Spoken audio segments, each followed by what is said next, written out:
Está começando o programa Incrível Mundo.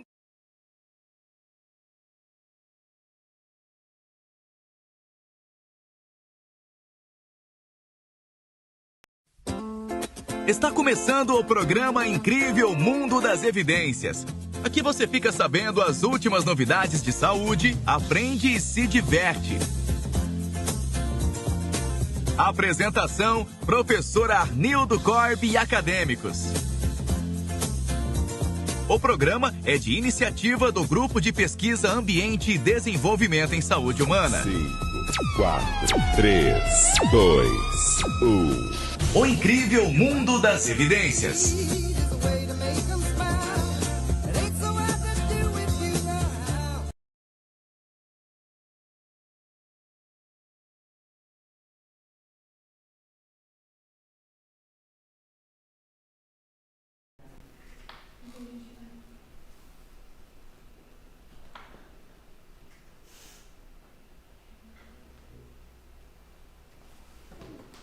Olá, boa noite, tudo bem?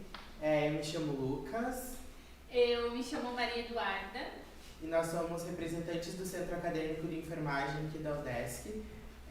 Eu sou diretor-geral do Centro Acadêmico. E eu sou a vice-diretora geral. Então, esse é o nosso primeiro evento como chapa, como a nossa gestão atual do CA, então esse é o nosso primeiro evento. A gente gostaria de agradecer a presença de todos que estão aqui conosco na sala e também da parte do Vitor, que vão hoje conversar aqui com a gente, trazer várias experiências e relatos dessa vivência deles, que é bem diferente da nossa. Então, a gente gostaria de agradecer vocês que estão aqui e também quem está em casa nos assistindo. Então, acho que podemos começar, né?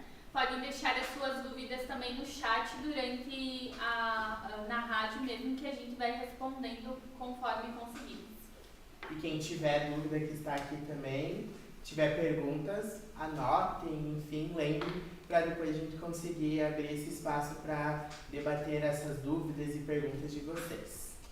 Então, é com vocês. Primeiramente, muito obrigado pelo convite, Centro Acadêmico, ao UDESC e ao professor Arnildo. Bom, eu me chamo Tatiane, eu sou graduada pela UDESC, sou enfermeira já há quase 4 anos e estou na Alemanha já como enfermeira há quase 3 anos também. Então a gente vai contar um pouquinho da nossa experiência. Meu parceiro português. Sou português, espero que me entendam um pouquinho. Pronto, Tati adiantou-se um pouco, não é? Então, nós vamos começar por falar um pouco sobre o que é a Alemanha, se vale realmente a pena, se não vale, porque toda a gente diz que vale, mas eu conheço muita gente que voltou, conheço outros portugueses que também voltaram, ou seja, tem que ter os seus pontos positivos, porque eu ainda lá estou, mas também tem que ter pontos negativos, senão os outros não voltam. Pronto. O meu nome é Vitor Santos, eu sou português, como devem ter reparado. Eu licenciei-me pela ESEP no Porto, Escola Superior de Enfermagem do Porto. Fiz algumas formações a nível de oncologia, genética e afins. Também sou formado em hemodiálise e insuficiência renal crónica e neste momento sou embaixador alumínio da ESEP, na parte da Alemanha. Trabalhei já com a Tati, foi assim que a gente se conheceu. Trabalhei num sítio que se chama Helios Park Clinicum, Leipzig, e neste momento eu trabalho no serviço intensivo de cirurgia cardíaca. Pronto. Como vocês repararam, a Tati adiantou-se um pouco, já explicou quem ela é, não é? Mas acho que ela se esqueceu também de dizer que tem algumas pós-graduações também. A idade não precisava, né? Pois. Ups. Mas sim, então eu sou graduada pela UDESC, tenho pós-graduação em enfermagem do trabalho, oncológica e geronto também. Então, hoje atualmente eu trabalho numa clínica interna, ela é pneumologia, gastro e também a gente trabalha com oncologia, uma porcentagem. Estou? Acho que sim. Pronto. Isto são os 4 tópicos que a gente vai apresentar, não é? A gente vai ter os pontos positivos, vamos ter algumas curiosidades, que é um pouco diferente do que o que é aqui no Brasil. Vamos ter os pontos negativos, que tudo tem, e no fim vamos fazer um balanço geral e tem lá um ponto que é muito importante para quem pensa em ir para a Alemanha, não é? Ou para qualquer sítio que não seja em casa. Antes de começar, nós também temos uma página no Instagram. Fizemos agora uma publicação que vocês podem pôr lá as perguntas que vocês quiserem. Se não conseguirem aceder ao YouTube ou alguma coisa, podem lá ir. Chama-se alenf, @alenf, AL, enfermagem, underscore, enf, não é? Podem lá procurar. A última publicação é perguntas, podem pôr as perguntas que tiverem e no fim respondemos tudo juntos, não é? Porque se calhar escrever, ninguém tem papel aí. Pronto. Vamos começar pelos pontos positivos. A gente numerou 5 para também não ficar uma coisa muito extensiva, mas a qualidade de vida no sentido de incomings e outcome, ou seja, o que a gente ganha e o que a gente gasta. Também temos o sistema de férias que é completamente diferente e vocês vão ver. Temos a carga horária, que segundo os dados do COFEG é muito diferente. Tem o reconhecimento de competências para pessoas que, no vosso caso, alguém é formado aqui? Não. Pronto, no vosso caso seria começar do zero, mas para quem é formado tem uma vantagem, ou para quem já tem alguns anos de experiência. E temos a liberdade financeira no sentido de conseguir mostrar-vos que vocês até podem ter o dinheiro, mas se calhar às vezes não sabem fazer com ele. Aconteceu comigo. Pronto, então vamos lá começar. Pontos positivos. Primeiro, qualidade de vida. Eu fiz aqui um comparativo entre o Brasil e a Alemanha. Eu pus dados numéricos, não é? Preços ou ganhos e gastos. Pus nas duas versões, real e euro. Para mim é mais fácil o euro. Pronto, eu pus então os custos de vida e o salário. Temos que no Brasil, isto é sempre uma média, não é? Isto são dados médios, ou seja, norte, sul, centro, Brasil, norte, sul, centro, Alemanha. Ou seja, não é 100% fiel ao que vocês sentem, mas também se calhar não é 100% fiel ao que eu sinto, não é? Mas é uma estimativa. Então no Brasil o custo de vida neste momento é de cerca de 2.800 reais para uma pessoa sozinha e o salário está em torno de 2.260, não é? Isto quer dizer que vocês vão ter um custo de vida 125% do vosso salário, ou seja, na teoria sozinho não daria para viver. Na Alemanha nós temos então 5.270 reais por mês, não é? Bastante. No entanto, ganhamos sensivelmente 15.400 reais, não é? Isto quer dizer que eu preciso de 34% do meu salário para conseguir suportar as minhas despesas. Como eu digo, uma média. Um dado interessante então é que o custo de vida do Brasil para a Alemanha aumenta sensivelmente até 16%, mas quando a gente fala em salário tem um aumento de 581%, não é? Então acho que esses 500% está a fazer alguma coisa que falar mais no fim. Pronto, sistema de férias. Isto a gente vai usar agora o nosso exemplo próprio, neste momento. Usamos as mesmas datas de agora, para vocês terem uma ideia. Inicialmente são 30 dias de férias. Por norma vocês vão ter mais 6 dias de férias, ou até 6 dias de férias pelos turnos noturnos. No meu caso, 150 horas de turnos noturnos equivale a um dia de férias no próximo ano. Eu só faço tardes e noites, então tenho mais 6 dias de férias. Temos os dias de férias somente são os dias úteis, ou seja, sábados, domingos, feriados, dão conta e vocês vão ver o quão bom isso é. E é possível juntar as folgas também, não é? Porque é interessante. Então vamos aqui ver um exemplo. Vamos usar o Brasil agora, não é? Vamos pôr o mês de maio, que foi quando começaram as nossas férias. E vamos usar aqui feriados com um X, férias com um círculo vermelho e folgas com um círculo verde. Espero que se veja bem aí. Em casa vê-se.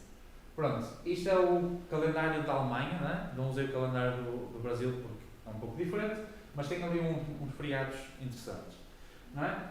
E se eu fosse trabalhar aqui no Brasil, tirar férias no Brasil, a maior parte dos sítios, se eu tirasse 12 dias de férias e começasse no dia 10, eu iria acabar no dia 24. O que é que isso quer dizer? Eu com 12 dias de férias conseguia ficar 12 dias fora do serviço. Não é? Procede. Procede, não é? Agora vais fazer aqui, eu não sou daqui, por isso Qualquer coisa, se eu disser mal, vocês avisem, Ou está se bem? não entender, pergunte. Isso não. Não? Estou a brincar. Na Alemanha, como é que funciona? Então temos o mês de maio, a mesma situação, os mesmos feriados, folgas. Não é? Tudo que. Então a gente tenta começar no dia 10, só que a gente pode pedir folgas. Antes, podemos falar com o chefe, chefe, olha, gostaria de fazer uma viagem mais longa, será que não dá para me pôr aí umas folguinhas? E então podem ver que a primeira semana é folgas. Sábados, domingos, são folgas automaticamente. Não é? E os feriados também são folgas, obrigatoriamente. Então quer dizer que neste momento, deixa-me ver, nós usamos ali 11 dias de férias. Não é? Faltou um dia. Então o que é que a gente fez? Interessante, fomos para junho. Então a gente pôs o dia 3. O que é que acontece? Outra coisa interessante. Se eu sexta-feira tiver férias e na segunda tiver férias, é obrigatório que o meu sábado e domingo seja férias. Ou folgas, neste caso. Então eu, com 12 dias de férias, consegui ficar 25 dias fora do serviço. Estou a falar agora, neste momento. Nesse momento, nossa. Estamos com isso. Hoje é dia. Hoje é 27, hoje é férias. Hoje é férias. Hoje não é folgas, hoje é férias. Não, isto é só para vocês terem uma noção. Pronto. Vale lembrar que a gente ainda tem vários. Eu já tirei férias esse ano e temos mais o resto do ano. Era 30. Não, e vocês, esses pedidos que vocês dizem, chefe, eu gostaria de ter folgas antes, não é, das férias ou folgas depois. O melhor momento para ter folga, para pedir férias é entre meses.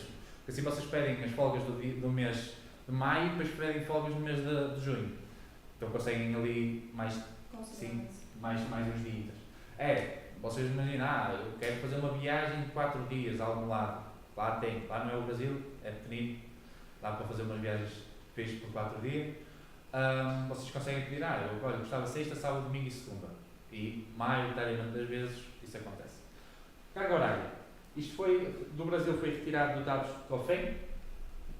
Em média, um enfermeiro trabalha entre 60 a 80 horas semanais. Isso equivale a 3.640 horas anuais. E eu fiz aqui um percentual assim, interessante.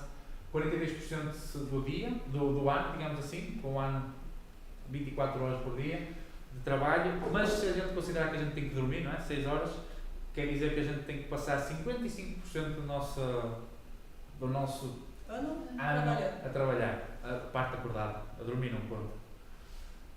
Comparativo com a Alemanha, então existe uma média de 38 horas e meia a 40 horas semanais, isso equivale a uma média de 2.041 horas anuais, e fazendo a mesma lógica, não é? Parte de cima 24 horas por dia, isso equivale a 23% do ano a trabalhar, mas se a gente descontar a parte de dormir, são 31%, peço desculpas, 31% do ano a trabalhar. São dados relevantes, eu acho. Reconhecimento de competências. Para vocês, nesse aspecto, ainda não é tão relevante, mas interessa. Estão no caminho? Tá? Pronto. Isto é assim. Não liguem muito aos números, não é? Isto é só para vos explicar como é que as coisas funcionam. Temos então que aquela primeira coluna é a categoria profissional, a enfermagem está ali no 9, 11, depende muito, existem muitas tabelas destas, mas todas seguem o mesmo princípio, por isso eu pus uma aleatória. Não sei sequer se esta é de enfermagem, não é? Mas normalmente a enfermagem situa-se entre o 9 e o 11. Mas é só para explicar. Depois temos ali aquela linha do que diz STUF, que é basicamente os anos de experiência. Eu acho que dá. Basicamente, imagino, se a gente tiver no STUF 1, quer dizer que a gente acabou-se de formar ou tem um ano de experiência. O STUF 2 a 3 anos, também varia um pouco depois, ao longo, há tabelas com menos anos de experiência, ou tem menos colunas, mas também ganha mais em cada coluna. Depende, varia muito. E depois existem assim umas coisas interessantes, que é os subgrupos, mas que não vamos entrar por aqui, mas é só para vocês terem uma noção. Não é? Porque tem este A, 9A, 9B, 9C, não sei se em casa conseguem ver, mas vamos tentar. Então pronto, e o que vale ressaltar é, se uma pessoa tiver anos de experiência aqui na Alemanha, consegue transportar para, se estiver aqui no Brasil, consegue transportar para a Alemanha. Ou seja, eu tenho 5 anos de experiência em UTI e vou para lá, para a Alemanha. Ou para uma área hospitalar, eu consigo reconhecer esses 10 anos. demora um pouco mais, não é? Tem sempre uma parte burocrática, a Alemanha é muito burocrática, mas consegue, ou seja, subiria logo uns degraus, não é? Passaria a ganhar um pouco mais, às vezes bastante mais. Pronto, liberdade financeira, aquela questão que eu vos falei. Não vou passar aqui a aula de economia, não é?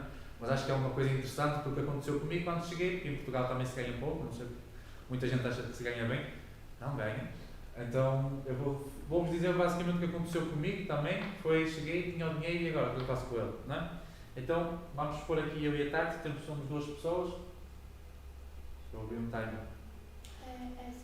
ESC? Não é ESC. Não, mas agora daí coloquem a apresentação de novo naquele. É. Expandir. Apresentar. Tá. Deu. Então vamos lá. 2 pessoas. Deixa eu ver se eu carregar. 2 pessoas. O bruto, ou melhor, o líquido, são cerca de 2.800 euros por pessoa. Eu não pus esta parte aqui com a real, mas no resto eu ponho. Isto dá sensivelmente 5.600 euros o casal ou 2 pessoas, ou seja, 31.300 reais. O que é que a gente faz?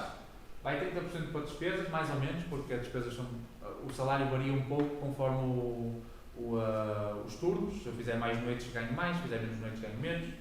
Pronto, então é mais ou menos. Tem ali os valores à frente. A gente também passou 15% para o fundo de emergência, caso seja preciso de alguma coisa, a gente tem lá. 35% em investimentos, que é porque a gente não tem que trabalhar muito. 10% a gente viaja muito, então 10% em viagens. E 10% a gente gasta para roupa, se calhar. Ela, eu não.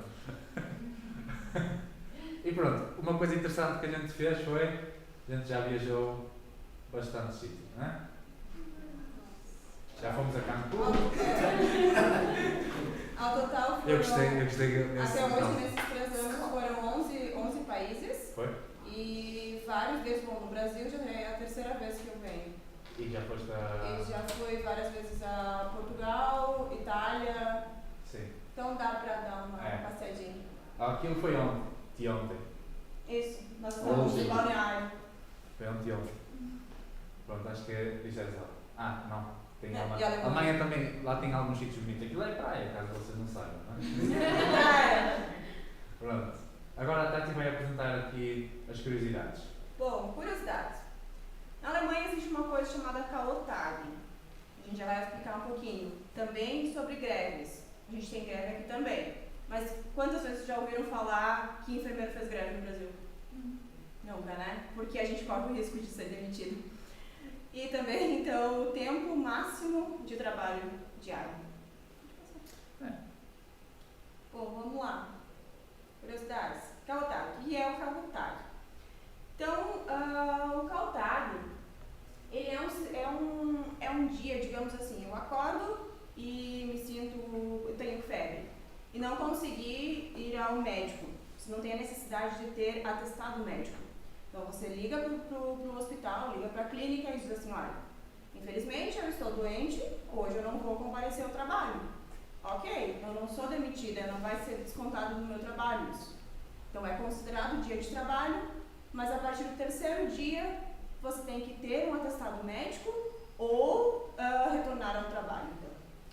Isso deve-se porque a Alemanha é um sistema de saúde privatizado e basicamente o que uma das seguradoras reparou foi que 1,8 milhões de pessoas por ano iam ao médico de família só para dizer assim, olha, preciso avisar o meu empregador que estou doente. Então, para reduzir a parte financeira nesse quesito, criaram um K.O.Tag. K.O. literalmente do combate, knockout, literalmente quer dizer isso, não é? É o dia que a gente não pode, não consegue. E uma coisa interessante que acontece é que... Acreditam qual dia que é mais utilizado? Quase 50%, não é? Sexta-feira é recorde, então... Mas assim, existem sempre pontos positivos e negativos no K.O.Tag, porque muitas pessoas utilizam e sim, ok, estou doente, às vezes não, mas enfim, é uma curiosidade que no Brasil não tem.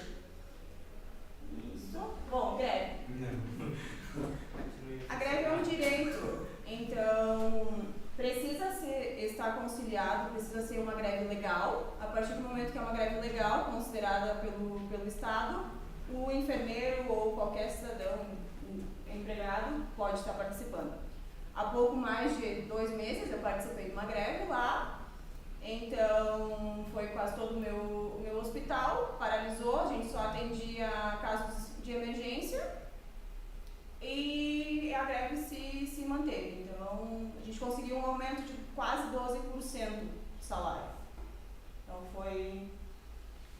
quais os motivos então da greve hoje? É o aumento de salário, nossa lógica, a diminuição da carga horária, então a gente já trabalha em torno de 38 horas semanais e é muito tempo, né? Vamos considerar que 38 é bastante, então a gente precisa reduzir essa carga de trabalho e também a falta de mão de obra.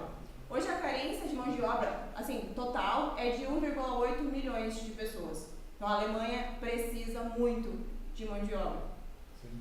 Então o estrangeiro é uma mão de obra que hoje está sendo super, mega, ultra solicitada. E a nível de enfermagem, dados recentes, são cerca de 30 mil enfermeiros até 2035 brasileiros a enfermagem alemã está solicitando. Exatamente. É um ponto interessante, não é? Bom, tempo máximo então de dia de trabalho. Bom, então a gente consegue, assim, claro, vale salientar que existem três turnos, manhã, tarde e noite.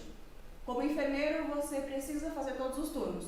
É claro, você consegue trocar com o colega, não gosto de fazer manhã, tento fazer só tarde, que é o caso dele, só faz tarde e noite. Noite, consegue trabalhar até 9 horas diretas.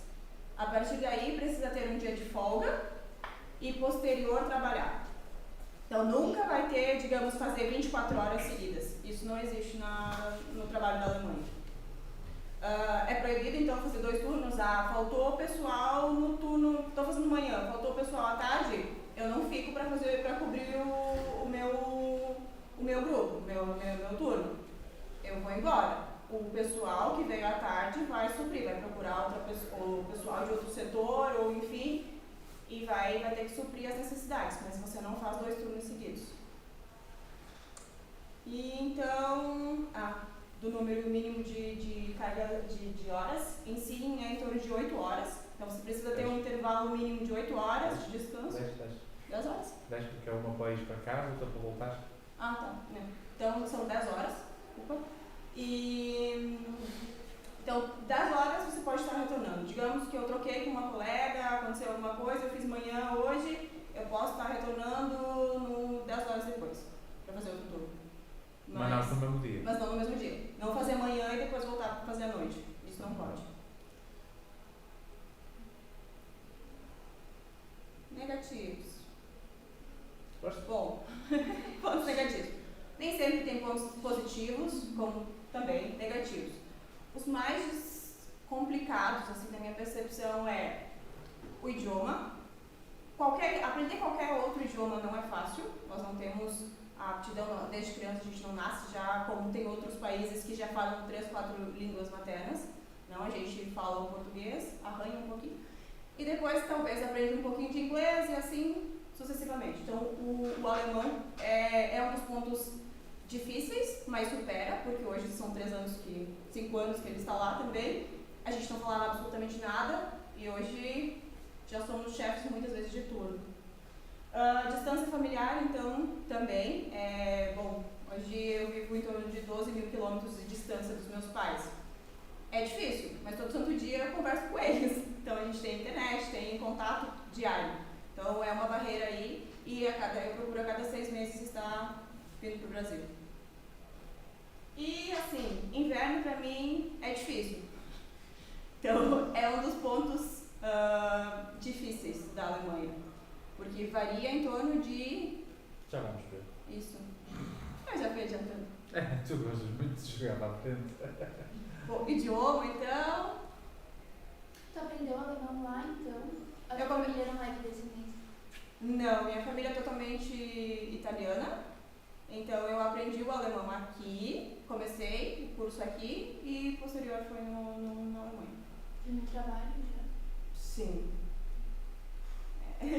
Então, o tempo médio aqui de se aprender alemão numa escola tradicional no Brasil é em torno de 4 a 5 anos. E é um custo bem elevado. Mas tradicional. Ou seja, Tradicional. normalmente o que é feito, no vosso caso, foi sensivelmente 1 ano, certo? Isso, o nosso curso foi um curso avançado, intensivo, então foi mais ou menos 8 meses de alemão aqui para até chegar a nível B1. A gente é dividido em nível A1, A2, B1, B2, C1, C2 para nativo. C2 é nativo. C1 é para quem quer cursar algum nível mais específico. Digamos, medicina precisa ser 1. Sim. A gramática é difícil. A gente tem várias derivações para chamar de senhor, senhora, tem acusativo, dativo, peculiaridades que no português também tem. Então, o difícil também é a questão do regionalismo, que o nosso português aqui também varia. Vamos para o litoral, é diferente. Vamos para o Nordeste, a macaxeira vira mandioca e assim vai qualquer outra coisa. Então, isso acontece também lá. Mas acostuma-se. Distância familiar, então, como eu já citei, são mais de 12 mil quilômetros. E o custo em si não é barato estar vindo, fazendo esse... Mas existe essa hipótese, então, como a gente citou, das férias, que é um longo período, então os nossos chefes são geralmente super compreensivos, então eles mantêm as férias de mais de 2 a 3 semanas e conciliando com folgas também. O ano passado a gente veio com mais de 30 dias praticamente, então dá super... Sim. Eu tinha acabado de entrar no outro serviço e saí logo por 1 mês e meio quase. 1 mês e pouquinho. Sim. Pronto, nesta questão do alto custo de passagem também existe aquela, não tem nada a ver com enfermagem, não é? Mas para quem vai, tem sempre aquela questão das milhas e tudo mais, que lá fora também é usado não é muito, mas tem a hipótese de usar, ou seja, dá para reduzir para 50%, 60% o custo. Acho que é um ponto que vocês dá jeito. Então, voltando lá para o friozinho do inverno, já chegou na Alemanha a temperatura menos 37,8. É friozinho. A temperatura mínima que eu já peguei foi menos 15, eu acho. Tu sim, foi já menos 20. O teu foi menos 20. Ah, bom. Foram 70 centímetros de neve. Ah, não me lembro. Dá por aqui, mais ou menos. Mais ou menos uns 70, 80 centímetros de neve. Sim. E o verão, então, 41 graus já registrado. Uma oscilação assim de temperatura. Considerando que o clima é temperado, então varia, temos montanhas, então que tem o tempo todo neve, temos o verão, temos lagos para aproveitar o solzinho. Tá pra cima. Pronto, agora vamos à parte do balanço geral. Só tem 2 tópicos, coisa rápida, mas o que mais me interessa aqui para explicar a vocês é o efeito manada, muitos já devem conhecer, espero eu, e tem o balanço positivo e negativo. Então, ó, no efeito manada. O efeito manada nada mais é que eu, enquanto indivíduo, vejo outras pessoas a ir, a fazer e acho que se eles fazem é bom, então também vou. A questão que me interessa aqui é a gente ter que pesar os prós e os contras, não é? Porque até agora eu falei prós e contras para mim, não é? Para mim é um contra a meteorologia ser menos 40, ainda não apanhei menos 40, mas menos 20 para mim é ponto negativo, mas se calhar vocês dizem assim, eu gosto de frio, para mim não é um ponto negativo, ou seja, tudo que a gente explicou aqui é na nossa ótica, na nossa perspectiva, e acontece muito, já vimos muita gente que vai neste efeito manada, toda a gente vai para a Alemanha, então eu também vou, deve ser bom. Não necessariamente, não é? Se o meu objetivo, vamos pôr aqui um objetivo. O meu objetivo de vida é ficar à beira da minha mãe e do meu pai. Não faz sentido eu ir para a Alemanha. Vou ficar a 12 mil km. Vou ficar à beira. Não é o meu objetivo de vida. O meu objetivo de vida é ganhar um pouco mais, é viajar, é conseguir fazer o meu pé de meia para um dia voltar cá. Aí faz sentido, não é? Já entra mais nesta ótica. Ou seja, o que eu vos peço, sempre que vocês forem considerar alguma coisa, é pôr um pró e um contra, não é? Sempre fazer esse balanço e não ir neste efeito de manada que muita gente vai e depois volta, não gostou, perdeu tempo de vida porque teve a estudar alemão, embora é uma língua nova e tudo mais, mas esteve a estudar, não é uma coisa que queria e só foi porque toda a gente vai. Então Acho que é um ponto que vocês têm, toda a gente tem que ter em mente. E pronto, como eu falei, o balanço positivo entre o que a gente acha, não é? Positivo, então a gente tem as novas experiências, no sentido de viajar, ser um local novo, é uma cultura diferente, funciona um pouco diferente, a enfermagem lá, diferente, dependendo do serviço, e ter a maior qualidade de vida, não é? Conseguirem ali ter uma vida mais pacata. Também a gente não falou da parte da criminalidade, que acho que já é demasiado, mas depois vocês podem ver na página do Instagram, ter lá alguns tópicos que a gente acha interessante. Na parte negativa, como falou a Tati, é a distância familiar e ali a reorganização do trabalho pela questão de, se calhar, existem alguns pontos que são diferentes entre aqui e o Brasil e a Alemanha. Pronto. E a nossa apresentação basicamente acabou. A gente tem um e-mail, se vocês quiserem mandar, eu tenho uma pergunta, não sei. Também tem a página no Instagram, vocês podem mandar lá, que a gente responde os dois. Uma vez é ela, uma vez sou eu. Se notarem diferentes no português, entendem porquê, tá? Se quiserem nos seguir por algum motivo, eu gostei muito da Tati, ela fala muito bem, o Vitor eu não entendo, tem ali o e-mail direto da Tati. Que às vezes fica complicado. Pronto. Agora a gente vai abrir a sessão de perguntas. Eu espero que vocês tenham mandado. Se não mandarem, depois a gente também abre aí para vocês falarem. No Facebook, no YouTube tem alguma pergunta? Não? Ninguém perguntou nada no YouTube. Tristeza. Pronto, então vamos aqui, só vou ver aqui então se tem alguma pergunta por parte de vocês, de quem estava lá em casa. Eu acho que não. Eu acho que ninguém perguntou. Ninguém perguntou nada.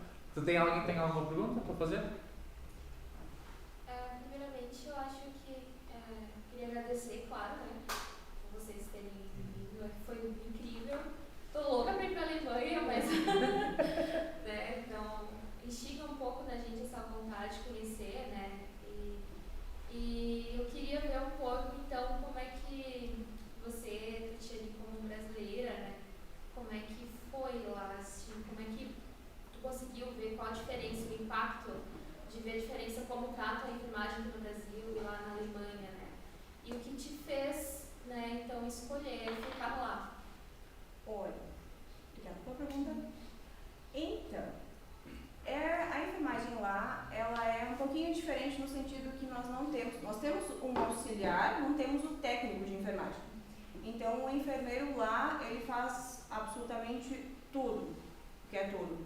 Vai dar desde o banho no leito, a medicações e algumas técnicas invasivas, algumas sondagens. É claro, vale salientar que não são todos os enfermeiros aptos para a inserção de um catéter vesical, por exemplo. Vocês são?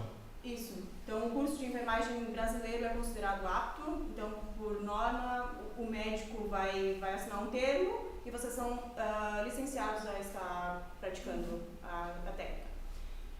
Nesse sentido, foi difícil, porque o impacto de você chegar lá e, assim, barreiras que até então você precisa quebrar por dizer que você sabe, você conhece, foi difícil, ainda é. Todos os dias é um 7-1 aí, mas a enfermagem é diferente, sim. Como brasileira, não vejo diferença no sentido de outros estrangeiros. É claro, a gente não tem o costume de aprender outro idioma. Eu acho que a minha dificuldade foi essa, principal. O idioma para mim sempre foi uma barreira. Ainda é, eu considero meu alemão muito ruim. Mas eu já consigo discutir casos com o médico, eu já consigo dizer, olha, não aceito esse tratamento, vamos trocar, vamos fazer alguma coisa. Outra coisa diferente é que o médico aceita tuas opiniões, muitas vezes. A tua? Vale salientar que não são de todos. Mas sim, você consegue ter uma conversa aberta. Assim, no meu setor a gente faz a visita médica, enfermeiro médico. Então, bom, a gente recebe plantão 9 horas mais ou menos da manhã, o médico vai fazer a visita, leva o carrinho com o computador, então para saber o diagnóstico em si, e você vai ao lado e diz assim, olha, hoje ele fez febre, vamos talvez começar a coletar material, vamos encaminhar para o laboratório, começar talvez um antibiótico. Muitas vezes aceita a tua opinião, muitas vezes ele fica, não sei, vamos esperar mais um pouquinho. Mas nesse sentido eu achei que a barreira médico-enfermeiro é um pouco menos hierarquizada como é aqui. Aqui muitas vezes a gente não tinha, eu não tinha contato com o médico muitas vezes se eu fosse numa UBS. Não, eu tenho contato com o médico. Então... Não, vocês têm que, como eu digo, sempre disse à Tati, estava lá há 5 anos, ela chegou, eu já estava lá há 2, vocês ganham pontos lá porque vocês sabem de enfermagem, não pelo alemão que vocês têm, porque vocês nunca vão falar melhor do que um nativo, não é? Ponto, não é? Então, o que vocês ganham pontos é chegar lá e dizer, olha, eu sei enfermagem, não é? Eu sou enfermeiro e eu sei fazer as coisas, eu sei como é que funciona, e é nesse ponto que ganho, e por isso é que eu disse que nem toda a gente, o médico aceita as opiniões. Quando eu e a Tati fazíamos turnos juntos lá, no mesmo serviço, os médicos ficavam felizes da vida. Sabiam que tinha ela que sabia, tinha eu que sabia mais um pouco, não é? Então dava para. Mas se for uma pessoa lá, um enfermeiro às vezes de lá, eles não aceitam muito bem a opinião deles, no sentido em que é uma pessoa que tem muito conhecimento empírico, não é? E não conhecimento teórico. E no vosso caso, espero eu, tem conhecimento teórico, não é? E não empírico. Então, por isso é que vocês conseguem... Vale salientar também que o curso na Alemanha é como se fosse o nosso tecnólogo aqui. São 3 anos. Então, desde o início, o aluno vai para o hospital. Então, é muita prática e dá para se dizer, pouca teoria. Muitas vezes se faz, se repete, se replica o que se aprende, mas não se questiona o porquê está fazendo. Exatamente. Então, por exemplo, uma coleta de swab do Covid. Eu já tive um caso que eu discuti com uma paciente porque sempre se colhia primeiro boca, depois nariz. Pela ótica que a boca é mais limpa que o nariz. Eu disse, não, peraí. Sempre se começa, se tiver uma traqueostomia, começa a aspirar tráqueo, nariz e boca. Para eles a ordem é pela secreção, então o tempo de secreção está menos contaminada nessa lógica. Mais alguma pergunta? Deu para entender? Tá bem? Mas como que você foi para a Alemanha? Conhecia alguém lá? Como que foi para aquele Tu emprego? está sentada perto da pessoa foi tu? influente. Mas como que foi essa pessoa? Foi num domingo, à tarde. Essa pessoa me Existe uma enviou... música assim. Foi o professor Anil. Ele me mandou uma mensagem dizendo assim, você não quer ir para a Alemanha? Imaginei lá, sem experiência, me formando, dia 22 de fevereiro, me formava, no outro dia estava completamente desempregada. Ele disse, olha, quero, mas sem experiência, sem nada no currículo, eu disse, nunca que vão me chamar. Aí as inscrições já estavam encerradas e ele disse, espera, vou enviar um e-mail para o pessoal na Alemanha ver se te aceitam. Então ele encaminhou meu currículo para a Alemanha, eles só me responderam, olha, te esperamos em tal dia. A seleção foi em Juí, no Rio Grande do Sul. Então eu nunca tinha viajado mais do que Chapecó e casa dos meus pais. Fiz 300 quilômetros e fui para a seleção. E já saí de lá com o contrato assinado. Cheguei no carro e disse assim, e agora? Primeiro, não tinha avisado meus pais para onde era a seleção. Ninguém, absolutamente ninguém sabia. Cá estou, mas 3 anos. Foi o senhor que contou na minha formatura para meus pais. Sério? Sim. Teus pais não quiseram Não, ninguém te contar, sabia. assim? Ninguém sabia. Não quiseram contar? É. Acho que sim. Depois Eles sim, sabem. mas era uma seleção. Uma seleção. Nós preparamos um roteiro com muitas perguntas, mas como algumas já foram respondidas, agora que a Roberta perguntou para ti, Tati, eu vou perguntar para o Vitor. Em que momento da tua carreira como enfermeiro, você enxergou a possibilidade de ir para a Alemanha?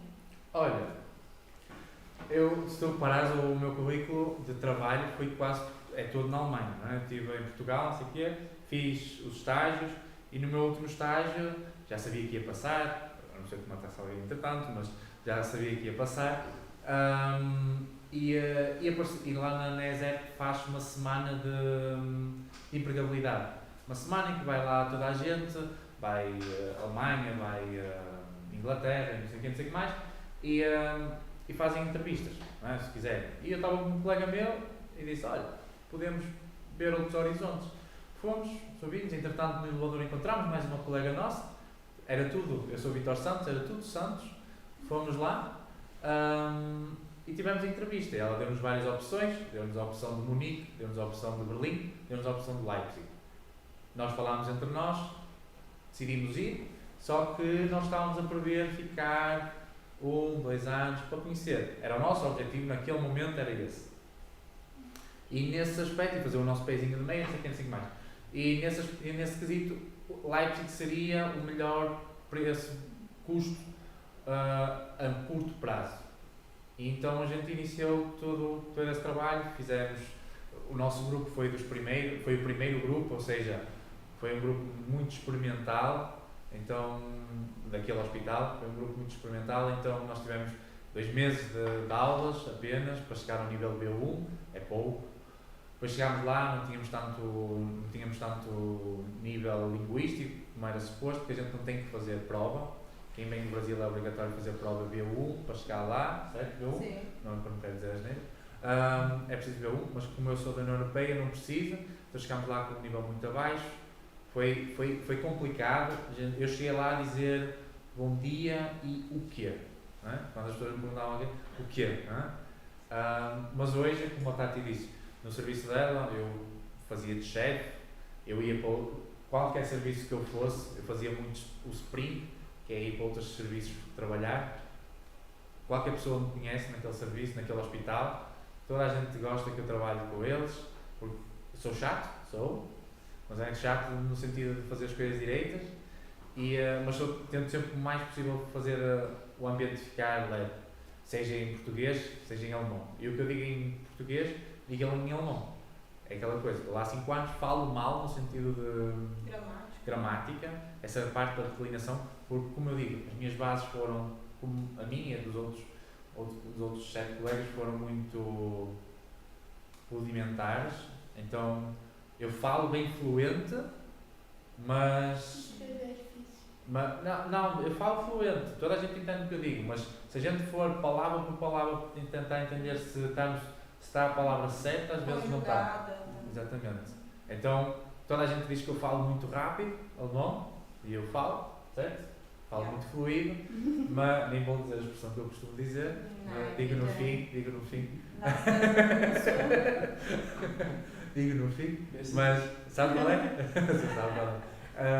Mas no início foi muito difícil, mas é aquela coisa, perseverança, espero ter dito a palavra direito, e sempre lembrar, no alemão eu não sou melhor que eles, mas em enfermagem sou. Não é querendo ser, não é? Mas sou, não é? Sou uma pessoa que formei-me numa licenciatura, sei o porquê do porquê, e lá, se tu perguntares o porquê do porquê, eles dizem, o colega ontem fez igual. Então, é muito conhecimento empírico. Então, é essa parte que vocês têm que focar, e é isso que eu digo lá às colegas que chegaram. Para salientar, desculpa, mas o nosso curso é curso superior, então já é uma ênfase maior do que... Não estou a dizer eu enquanto enfermeiro formado em Portugal e ela enquanto enfermeira formada no Brasil. Mais perguntas? Força? Pode perguntar. Calma, era para perguntar também. Então, a gente já foi respondida. Sabendo das atribuições dos enfermeiros, o que viram de diferente lá que causou surpresa? Surpresa?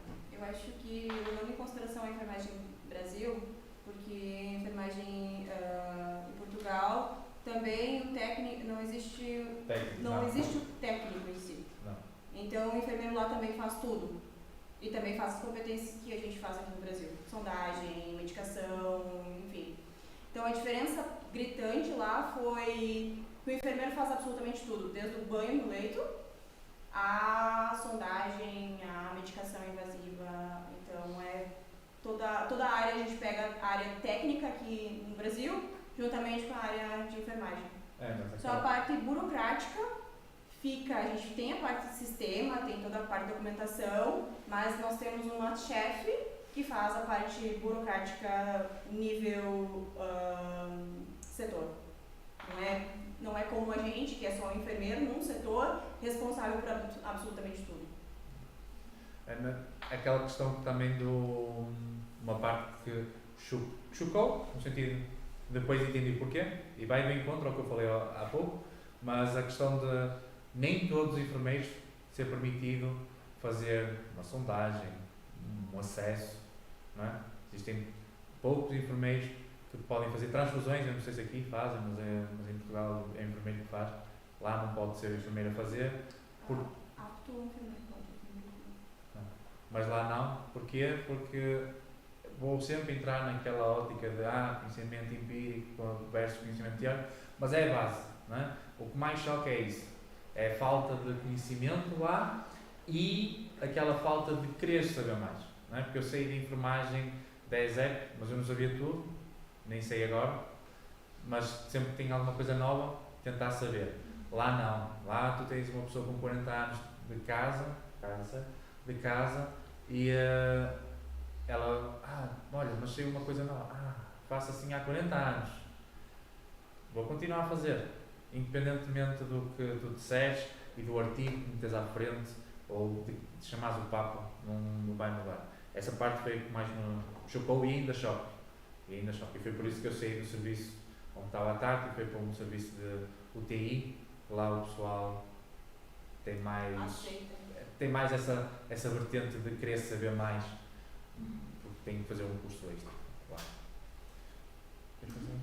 Daí essa enfermeira, ela é só responsável pela parte burocrática? Ela é chefe, no meu caso, ela é chefe do setor, ela é responsável por tudo que aconteceu no setor. E também, muitas vezes, ela, como falta muita mão de obra, muito pessoal, muitas vezes o caô funciona assim, 3 a 4 caôs num dia, ela vem e coloca a mão na massa.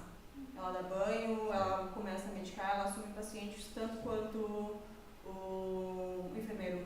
E dá tempo de, não fazer o trabalho do técnico e do enfermeiro? Olha, tempo, tu tem que gerir muito bem o tempo. Na prova prática deles, porque a gente, o nosso curso é credenciado lá, entretanto a gente precisa fazer uma prova extra para validar o nosso diploma. Um banho lá, na teoria, são 2 horas, na teoria. Na prática, você precisa dar banho e suprir as necessidades, tem que fazer nas 8 horas o que compete ao teu turno. Então, do jeito que vai fazer, se vai conseguir fazer a pausa, se vai conseguir, se não vai ter hora extra, você gerencia, mas geralmente consegue. Mas também entra muito a vertente da carência de mão de obra, não é?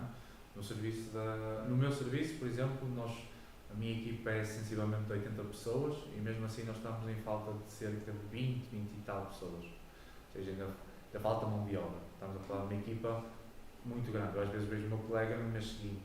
Muitas vezes eles fecham quartos de UTI. Sim, porque não tem mão de obra. Não tem pessoal. Então entra muito, também no caso dela, também entra muito por essa vertente de às vezes tens de gerir o tempo, ou alguém existem 3 caos no mesmo dia, no mesmo turno, ou porque literalmente não existe pessoal para fazer o turno e então vais ter que ficar ali com mais utentes, não é? Então, Acho que tinha mais uma pergunta? Pode ser ele? Ele estava com a mão no ar, ele já estava ali, ele até baixou. É porque assim, a gente falou do custo de vida financeira, né? Mas eu queria saber mais a respeito da questão financeira, mais de saúde, né? Porque aqui a gente tem o SUS. Sim. Lá não é gratuito, mas é como se fosse gratuito. Passo a explicar. Vocês aqui pagam taxas, não é? Tem um imposto, não sei do quê, tem imposto não sei o que mais, como em Portugal também tem. Lá também tem um imposto. Uma parte do vosso salário vai para um seguro. Vocês chegam lá, escolhem o seguro, vocês têm o seguro do DAK, têm o OAK, têm um monte deles, não interessa agora, cada um tem uma especificidade, cada um tem um preço, há os mais baratos, há os mais caros, normalmente os mais baratos têm menos coisas, os mais caros dão direito a ir ao dentista por um preço menor, não sei o que mais, mas a ideia é 50% do teu do pagamento, exato, do valor total do seguro é pago por ti, é descontado do teu bruto, e outro 50% é pago pelo teu empregador. Por exemplo, 200 euros hoje, vale salientar que todos os hospitais são privados, o sistema de saúde é privatizado. Então, entrando na Alemanha, precisa ter um seguro de saúde. E o teu colaborador, então o empregador, vai pagar 100 euros e contrapartida você paga 100. Entretanto, todavia, você pode entrar, o sistema de saúde é um dos sistemas mais rápidos. Você pode ir no médico da família hoje e amanhã você vai num especialista. Então a consulta está lá para ti. E esse seguro, ele cobre toda as especificidades. Tem coisas que, como eu digo, cada um cobra uma coisa, ou cobra outra coisa, então vai muito dentro. Às vezes tu tens de estudar ali, eu sou sou diabético, não posso dizer qual é que faz o quê, mas vou dar um exemplo assim muito hipotético, não é? Eu sou diabético, então convém se calhar ver um que na parte diabética me dê desconto a tudo, ou que me dê a medicação toda a 100% com participação, não é? Que aí, porque há outros se calhar que não dá, não é? Então, se eu cheguei lá e foi o primeiro que me apareceu, vou ser muito honesto, e até hoje não tive problemas. Ela, acho que foi a mesma coisa, não tem problema, não é? Mas tu podes sempre mudar, tem sempre um valor, e nesse valor, mas é como tu aqui, uma parte do teu salário também vai para pagar o Sistema Nacional de Saúde. A única diferença não é para ti diretamente, é para toda a gente, não é? Mas lá é para ti. Na nossa folha salarial sai o extrato, tantos por cento foram para o teu seguro de saúde. Exatamente. Então você consegue ter a descrição, mas é teu, detalhada. Não pagas o seguro de ninguém. Pagas, se calhar ali um pouco por causa de quem é desempregado, o Estado paga, mas coisa à parte. Eu vou perguntar.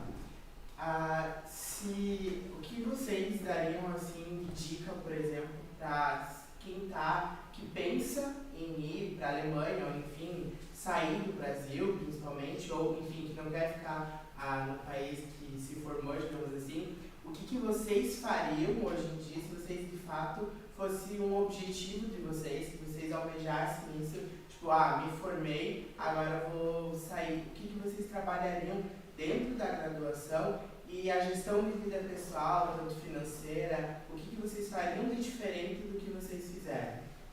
Acho que eu preconizariza o alemão, o estudo do idioma, que hoje é uma carência que eu sinto, e o custo de vida é relativo, pelo tempo que você escolhe o quanto dinheiro você quer gastar. Então, tanto aqui quanto lá. Eu posso economizar mais. A gente fez mais ou menos uma demonstração do como a gente se reorganiza. Mas é claro, se eu cortasse a maioria das minhas viagens, sobraria mais no final. Então, acho que para um brasileiro, para uma pessoa que pensa, acho que o idioma é fundamental. E saber que não que você vai se incluir na cultura, mas que a cultura dos outros países é um pouquinho diferente da nossa. Então, vai sentir saudade de comida, vai sentir saudade de família, vai sentir saudade de N fatores, que não é a mesma coisa que estar aqui. Mas a mente aberta eu acho que é fundamental para qualquer país, qualquer emprego, qualquer lugar que você vá. Então, como a Tati disse, a parte do alemão, uma questão de que são assim, como viram ali, um curso normal de língua seria 4 a 5 anos, começar do base, bem devagarinho, não sei o que mais. Um curso intensivo, que é o que a gente por norma recebe, são cerca de 6, 8 meses até o nível B1. Não é? Lá farão nível B2, por norma. Não é? Vamos sempre falar por norma. Focar, acho que enquanto eu estou aqui, estou quase no último ano de enfermagem, eu não quero ficar aqui, quero ir para a Alemanha. Não é? Se calhar começar a estudar alemão para começar as bases, porque o que interessa é a base. Não é? Se vocês souberem a base, se vocês souberem o A1 e o A2, vocês conseguem saber tudo. Entende? Então, depois é uma questão de vocabulário. A ida para a Alemanha é definitiva ou vocês pretendem voltar ou ir para algum outro país? Olha, pra mim nunca foi definitiva. A pergunta é difícil, porque eu fui com uma perspectiva de em 6 meses estar retornando. Fui somente para experiência, para conhecer. Mas hoje já são 3 anos. Então eu não posso dizer se vai ser mas a ideia é retornar. Quando? Como meus pacientes me perguntam, e aí enfermeira, até quando? Eu digo, não sei, até que o tempo me... Mas aquela questão dos investimentos. Investir ajuda muito a chegar mais rápido cá, ou fazer o que vocês querem. E por isso é que a gente despende tanto do nosso salário, digamos assim, em investimento. Vocês viram 35% mais ou menos.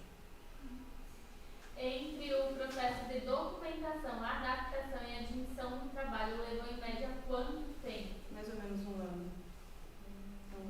8 a 12 meses. Porque o processo da Alemanha é demorado e burocrático no sentido que eles utilizam ainda muito papel. Então, até a tradução, até a formalização e tudo mais, e o processo, então corre juntamente com o curso. Então, vai mais ou menos de 6 a 8 meses, até o nível B1, e é mais ou menos o tempo de documentação e papelada. Esse tempo que tu estava fazendo o curso, você recebia algum auxílio? Sim, eu sempre recebi uma bolsa de mais ou menos 2.500, 2.700, variava conforme era 500 euros. O euro já chegou a quase 7 no tempo, foi durante o Covid, então o meu processo foi bem conturbado, porque durante o Covid a gente não poderia se reunir para ter aula, então um pouco foi EAD, um pouco foi presencial. N fatores, mas sim, sempre recebeu bolsa.